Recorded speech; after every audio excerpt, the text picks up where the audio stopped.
Welcome back. अमरीकी इंतखाबात से जुड़ी ये खुसूसी ट्रांसमिशन, मैं हूं आपके साथ सलमान हसन। और हेडलाइन से पहले हमने आपको तफसील से बताया कि क्या क्या जो है वो सूरत हाल रहेगी मुख्तलिफ रियासतों में, क्या मुमकिनात जो है वो हमें देखने को मिल सकती हैं और इस वक्त ग्राउंड रियलिटी क्या है। उसके लिए हमारे साथ हमारे नुमाइंदगान जो हैं वो मुख्तलिफ शहरों से, रियासतों से मौजूद थे और मौजूद रहेंगे। कुछ तबसरा तज्जिया भी शामिल करते हैं और इसके लिए हमें ख़ास तौर पर आज ज्वाइन कर रहे हैं मुमताज़ दानिश्वर, जो कि ख़ुद भी न्यूयॉर्क से ताल्लुक़ रखते हैं, आजकल पाकिस्तान में हैं। आगा साले साहब ख़ुद डेमोक्रेट हैं, हमें ज्वाइन कर रहे हैं। वेलकम आगा साले साहब। और हमारे साथ मौजूद होंगे प्रोफेसर हसन अस्करी साहब, जो कि बड़ी गहरी नज़र रखते हैं बैनुल-अक़वामी मामलात पे, ख़ास तौर पे जो अमरीकी इंतखाब होने जा रहा है या हो रहा है। और हमें मैनहट्टन न्यूयॉर्क से हमारे जो सीनियर कॉरेस्पॉन्डेंट हैं मोहम्मद अशफाक, वो भी ज्वाइन कर रहे हैं। सूरत हाल थोड़ी सी उनसे जो है वो भी हम लेते हैं। तो आगा साहब, सर ब्रेक से पहले न्यूयॉर्क की हम बात कर रहे थे और आपसे बेहतर, क्योंकि आप तो 3 दहाइयों से न्यूयॉर्क में जो है वो रिहाइश पजीर हैं, कुछ मालूमात भी जो है वो हमने शेयर की। क्या आप देख रहे हैं, क्या जो है वो सूरत हाल हो सकती है? कुछ जैसे कि रिपोर्ट किया जा रहा था और अभी हमारे जो ब्यूरो चीफ हैं वो भी ये कह रहे थे, समझते हैं कि यू नेवर नो कि वो स्टेट जो कि 1992 से डेमोक्रेट तस्वुर की जाती है, क्या हो सकता है इसका कोई कलर चेंज हो जाए सर इस बार? Any possibility? बिस्मिल्लाहिर्रहमानिर्रहीम, दुरूद व सलाम आका दो जहां रहमतुल लिल आलमीन नबी करीम सल्लल्लाहु अलैहि वसल्लम। देखिए सलमान, 30 वर्षों का एक्सपीरियंस और 1992 बिल क्लिंटन का ईरा, और उसके बाद मैंने जो वहाँ देखा ग्राउंड पे, बहुत बड़ी तब्दीली देखी। और वो तब्दीली ये है कि उसमें एक फॉर लेफ्ट का एलिमेंट आया। AOC ने एक वेटरन और बहुत यानी ताकतवर कांग्रेसमैन जोसेफ क्रॉली को जब शिकस्त दी 2018 में, वो अनप्रेसिडेंटेड था। और जिस तरह से उन्होंने टेक ओवर किया, और फिर ये जो फॉर लेफ्ट का जो था, और ये इन्होंने डेमोक्रेट पार्टी के अंदर की इस्टेब्लिशमेंट को चैलेंज करना शुरू किया। इस चैलेंज करने के इस प्रोसेस में डेमोक्रेट पार्टी के अंदर इख्तलाफात बढ़े, वो कमज़ोर हुई। और फिर वो जो पॉलिसीज़ होती हैं ना टूवर्ड्स एक स्टेट के, फिर इसी तरह से एंड्रू कोमो का इशू बना बहैसियत गवर्नर के ड्यूरिंग पेंडेमिक। तो एक डिक्लाइन है, डाउनफॉल है। और अगर आप न्यूयॉर्क स्टेट को देखें तो लैंडस्केप तो रेड है।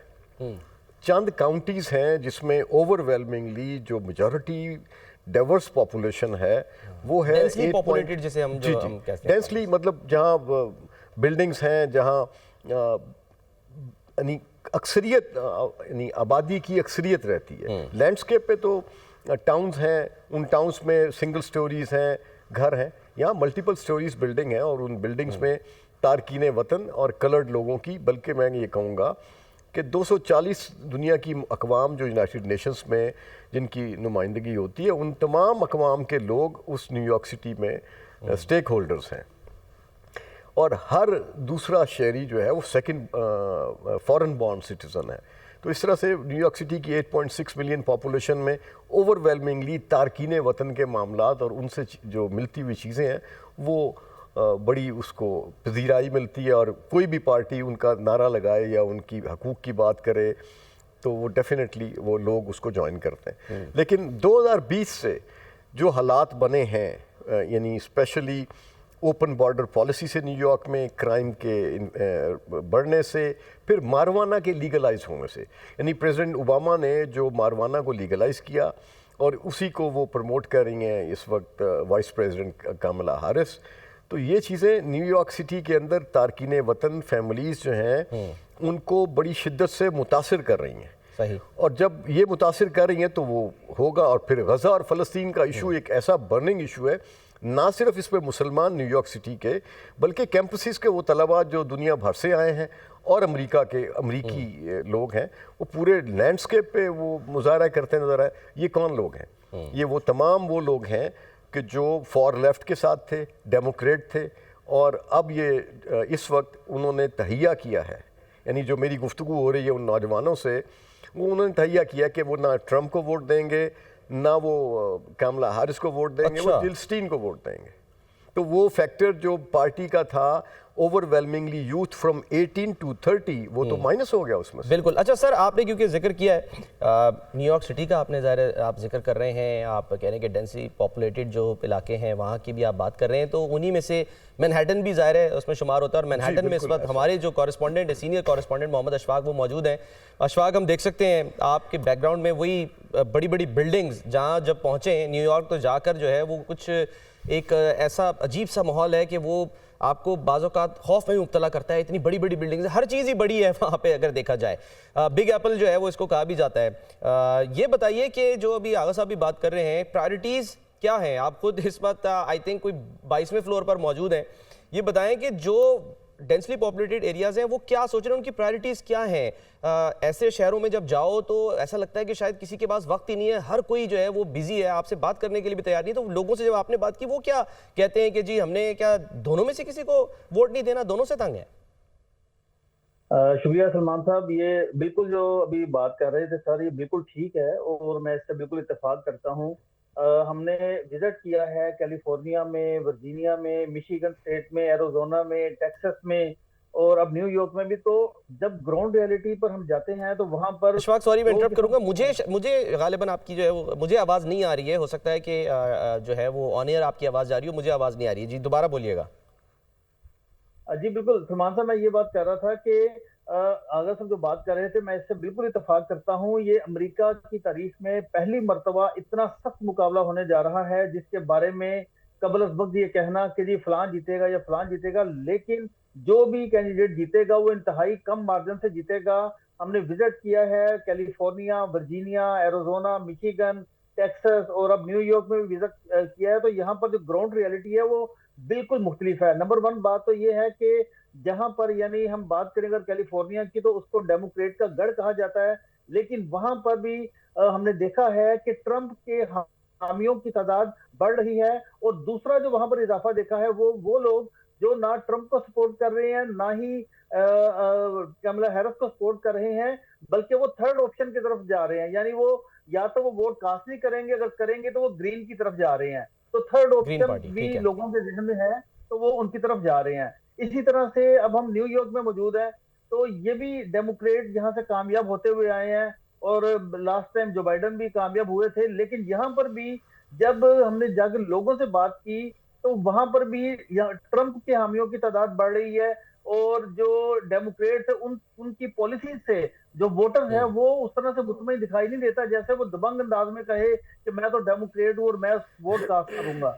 और इसी तरह से अगर हम वर्जीनिया की बात करें, वर्जीनिया आपको अब जानते हैं कि 8 शख्सियात वहां से अमेरिकी सदर के तौर पर इलेक्ट हुई थी और इसीलिए वर्जीनिया को प्रेसिडेंट ऑफ मदर भी कहा जाता है, यानी सुदूरों की माँ की रियासत भी कहा जाता है।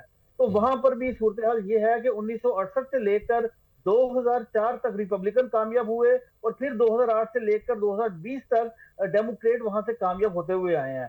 तो सूरत हाल ये है कि अब जहां जहां यानी अगर हम एरिज़ोना की बात करें या टेक्सास से रिपब्लिकन जो है वो उनकी रियासत टेक्सास की भी हम बात करेंगे, आगे चल के प्रोग्राम में बात करेंगे। आपने ज़ाहिर जिक्र किया है तीसरी पार्टी का, ग्रीन पार्टी का। मैं जरा हसन अस्करी साहब की तरफ जाना चाहता हूँ। हसन अस्करी साहब, सर नाराज वोटर उसका क्या किया जाए, उसको कैसे मनाया जाए, इसके लिए क्या हिकमत अमली जो है वो आपको दिखाई दी इस कैंपेन के अंदर जो कि दोनों उम्मीदवारों की जानिब से जारी रही? ज़ाहिर 2 पार्टी सिस्टम है वहाँ पे, तीसरी पार्टी को अगर वो नाराज़ होकर वोट दे भी तो उसने कौन सा कोई इक़्तिदार में आ जाना है?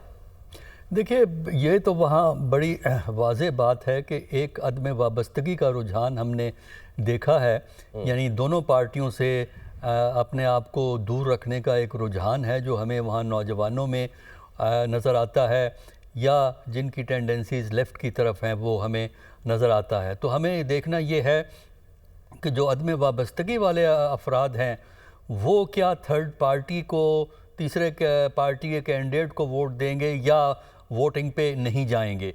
लेकिन इसके साथ साथ जो चीज़ हमें और नज़र आती है वो ये है कि जहाँ ये अदम वाबस्तगी का रुझान बढ़ रहा है जिन इलाकों में, वहाँ पे रिपब्लिकन भी काफ़ी हमें एक्टिव नज़र आते हैं माजी की निस्बत। जिस तरह न्यूयॉर्क स्टेट रवायती तौर पर डेमोक्रेट है, कैलिफोर्निया रवायती तौर पर डेमोक्रेट है, तो वहाँ भी हमें ये रुझान नज़र आता है कि ट्रंप के सपोर्टर इस अदम वाबस्तगी से फ़ायदा उठाने के लिए अपनी मोबिलाइजेशन को काफ़ी ज़ोर से कर रहे थे। उसकी बुनियादी वजह जो हमें नज़र आती है वो ये है कि जो बाइडन के दौरे 4 साल में बहुत सी ऐसी पॉलिसियां हैं जिससे कि नौजवान तबका जिसका अभी मुस्तकबिल बहुत तवील मौजूद है, उनमें एक नाराज़गी खफगी का एलिमेंट हमें जो है वो नज़र आया है। तो उसकी वजह से बहुत से बातें जो हम माजी में बड़े एतमाद से करते थे, अब उस एतमाद से रिज़ल्ट के बारे में नहीं कर सकते, क्योंकि ये डिपेंड इस बात पे करता है कि जो अदम वाबस्तगी वाले के रुझानात क्या होंगे। जहाँ तक थर्ड पार्टी कैंडिडेट का है, वो वोट तो ले सकता है, लेकिन थर्ड पार्टी के इतने चांसेस नहीं हैं अमेरिका के सिस्टम के अंदर कि वो इस रिज़ल्ट को जो है बिल्कुल कोई चेंज कर दे। कुछ वोट उनकी तरफ जाएंगे, और वैसे भी वहाँ जो प्रिंसिपल है 2 रियासतों के अलावा, प्रिंसिपल ये है कि जो मेजॉरिटी के वोट लेता है वो तमाम के तमाम इलेक्टोरल कॉलेज की सीटें उस पार्टी को चली जाती हैं। तो इस प्रिंसिपल की वजह से भी जो फ़ायदा जो है वो 2 बड़ी पार्टियों डेमोक्रेट और रिपब्लिकन ही को होता है, थर्ड पार्टी वाले को इतना चांस नहीं होता अलावा 2 रियासतों के। ठीक है। अच्छा आगा साहब, सर मैं आपकी तरफ यही क्वेश्चन लेकर आना चाहूँगा कि जो नाराज़ वोटर है वो उसके पास ऑप्शन तो कोई नहीं है, या तो फिर वो वोट कास्ट ही ना करे, ना निकले। और वैसे भी जो वेदर रिपोर्ट है आज की वो यही कह रही है कि जो बैटल ग्राउंड स्टेट्स हैं, ख़ासतौर पे विस्कॉन्सिन की अगर हम बात करें तो वहाँ पर तो आज तूफ़ान तक की पेश गोई है। और वो आपको लगता है कि इससे जो टर्न आउट है उस पर भी कुछ असर पड़ेगा? देखिए, मौसम से कुछ असर पड़ेगा, लेकिन I have seen elections rain and shine and snowfall, उसमें भी मैंने लंबी कतारें देखी हैं अमेरिका में। तो ऐसा हरगिज़ नहीं है। असल बात यह है कि इस वक्त जो है ना, जो थर्ड पार्टी जो कोई कॉन्सेप्ट नहीं था, मुझे एक ऐसे एक वाइब सी एक फीलिंग है जब मैं अमेरिका के लैंडस्केप में नौजवानों से बात की, और ख़ास तौर पे वो फॉर लेफ्ट के वो जो नौजवान हैं जो कैंपसेस में हैं या अपनी तालीम से रिसेंटली फारिग हुए हैं, उनका जो रुझान है वो ये कह रहे हैं कि ये 2 पार्टी सर्कस जो है ये ज़्यादा देर चलने के लिए, हम इसको चलाने के लिए तैयार नहीं हैं, और हमारा फ्यूचर ख़तरे में है। और हमारा फ्यूचर अगर उस नौजवान नस्ल को जो 18 से 30 बरस की है उसको ये एहसास हो गया है, तो वो जो थर्ड पार्टी है अगर वो 5% से ज़्यादा वोट ले जाती है तो फिर आने वाले इंतखाबात में एक तीसरी पार्टी का वजूद होगा इस इलेक्शन में। इस इलेक्शन के बड़े अनप्रेसिडेंटेड असरात होंगे। अच्छा। और मैंने अपनी ट्वीट में भी मैंने इस बात को डिक्लेयर किया है कि अगर इस इलेक्शन के नताइज 6 नवंबर की सुबह नहीं होते और उसको कंसीड नहीं करते तो ये एक तवील अरसे तक यानी ये मामला चलेगा, और फिर 6 जनवरी भी आएगा, फिर 20 जनवरी भी आएगा। और पिछली दफ़ा तो सदर ट्रंप जो थे वो इस इलेक्शन के नताइज को तस्लीम नहीं कर रहे थे। इस दफ़ा अगर सदर ट्रंप जीत भी जाते हैं तो जिस डीप स्टेट को उन्होंने चैलेंज किया है, और अमेरिका के जो डेमोक्रेट सदूर हैं जिसमें सर फहरिस्त मैं कहूँगा बराक ओबामा, वो बड़ी शिद्दत और बड़ी शद्दोमत के साथ कामला हारिस की जो कैंपेन चला रहे हैं वो बहुत इम्पैक्ट कर रही हैं ये चीज़ें। तो ये कोई आसान ठीक है। आगा साहब साथ ही रहिएगा। सर हसन अस्करी साहब भी हमारे साथ मौजूद हैं। क्विक ब्रेक लेते हैं और ब्रेक के बाद हम वापस आते हैं।